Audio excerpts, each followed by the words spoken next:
राजधानी में murder DCP तनाघना Holi राजधानी में हत्याकांड को नहीं हईचई तदंत करुच्ची कमिशनरेट पुलिस स्वतंत्र टीम बंचेश्वर थाना समेगाड़िया अंचल होता आयुष्मान पत्नी को हत्याकांड घटना दुई जन को अटक रखी पचराउचरा करुच्ची किए कहीं हत्या कला ए सबू को नहीं खोलताड़ चली निजे डीसीपी घटनार अनुधान करने सहित माराथन जेरा करुँच एजाए पुलिस हाथ खाली रही 24 घंटा पर भी मुख्य अभियुक्त पाखरे पहुंची पारिनी पुलिस गतकाली थानार 100 मीटर भितर दिन द्विपहरे हत्या करा गोड़ाई गोड़ाई छुरी रे भूसी हत्या कर फेरार होगले दुर्वृत्त एपटे न्याय अपेक्षा आयुष्मान पति परिवार लोके सरस्वती पूजा समय किसी दुर्वृत्त से घर उपर को टेका पथर पकाई गतकाली रसूलगढ़ अंचल होली खेली फेरुवा बेले यह हत्याकांड घटी वर्तमान हमारा मेन फोकस अच्छी एक्यूज माने को धरिबा पे तो मंचेश्वर जो केस है केस नंबर 132/25 है पोस्टमार्टम हो जाइए ये केस रे एफआईआर रे अननोन एक्यूज थिले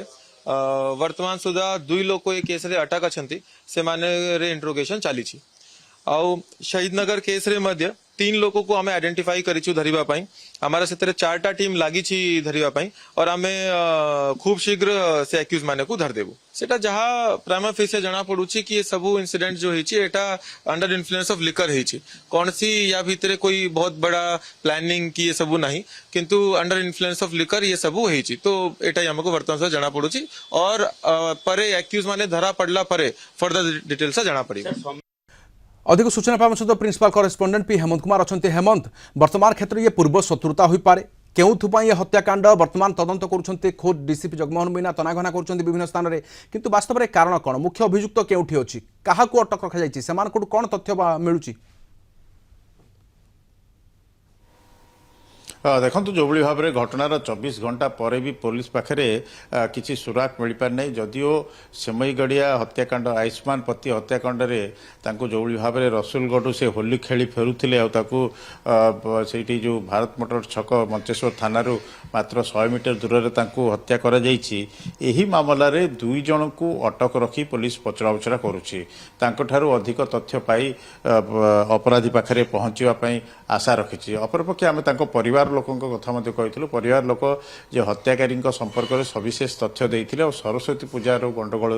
ये घटना होता कथा से अंपटे आम जब देखा जो शांतिपल्ली शहीदनगर थाना शांतिपल्ली बस्ती में होता गोपी गुणा हत्याकांड जो 3 अभियुक्त रही साईर शांतिपल्ली बस्तीर से सहित पाटितुंड होता और से जो भुजारी रे आनी हत्या करते किंतु ये जो सबू गुड़िक रही जहाँ डीसीपी कहया कथा से किसी योजना मुताबक होनी मद पी माताल अवस्था सडन प्रोभोकेशन रे अल्टरकेशन हो पाटितुंड हो परवर्ती समय हत्या कर तेबे जो शहीदनगर केस रे 4टी स्वतंत्र टीम गठन कर खोजा चली 3 अपराधी को चिन्हट कर डीसीपी तेबे केबे धरुचंती केबे पुलिस अपराधी पाखक पहुंची पारुची ता उपरे नजर रखुची राधेश्याम आउ गोटे कथा रही जो भाव में 20 प्लाटून पुलिस रही पूरा कड़ा पेट्रोलिंग थला आउ होली रे दिन 2 प्रहर जो 2-2टी हत्याकांड राजधानीवासी को गोटे प्रकार भय सृष्टि करिछि पुलिस उपर गोटे अंगुली निर्देश होइछि से भाव में संध्या समय गतकाली प्राय राति 9टा समय बुद्ध विहार अंचल चंद्रशेखरपुर थानार मनोज स्वाई नामक जन व्यक्ति को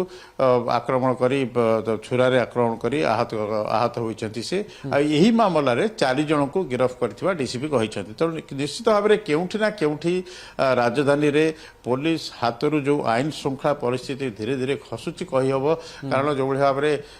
दिन द्विपहर ये भाव में होली रे कड़ा सुरक्षा 20 प्लाटून पुलिस थिला सत्वे ये घटना घटी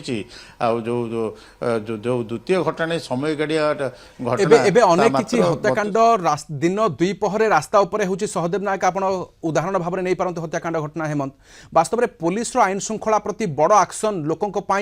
ये उदाहरण सब्यस्त होगा भली कौन प्रकार नजीर नहीं गत किछि दिन धरी क्रमागत भाव में वृद्धि पाउची सेइथिपाई ढिला पड़ुछंती कि अपराधी हाँ देखो जो भाव में आम देखिए बर्तमान नुआ टीम कमिशनर पुलिस रही जदिओ कमिशनर रही नुआ डीसीपी आसचंती 3 जन युव आईपीएस ऑफिसर को दायित्व दिखाई जो थाना अधिकारी मैंने रही तेणु केउठी ना केउठी जो अपराध नियंत्रण करिवारे पुलिस विफल होईची कहि परिबा तेबे आगकू समाने किभଳି भाबरे एहाकू करचंती आ जो ए दुईटी जो हत्याकांड रे केते जल्दी से अपराधी को धरुचंती तांको पाखरे पहुंची पारुचंती ता पर नजर रहिची आ निश्चित भाबरे एठारे राजधानी रे जो आईन श्रृंखला परिस्थिति उपरे कड़ा नजर रखिबार आवश्यकता रहिची जो भଳି भाबरे आपण देखुचंती जनक परे जनकर जो आपराधिक कथा क्राइम बढ़ी जाइची तेणु निश्चित भाबरे दुईटी हत्याकांड घटना लोक मन में गोटे प्रकार आलोड़न सृष्टि करछि तेणु पुलिस एक्शन कौन निश्चय निश्चय नजर रहिबो। बहुत बहुत धन्यवाद तमाम सूचना पे।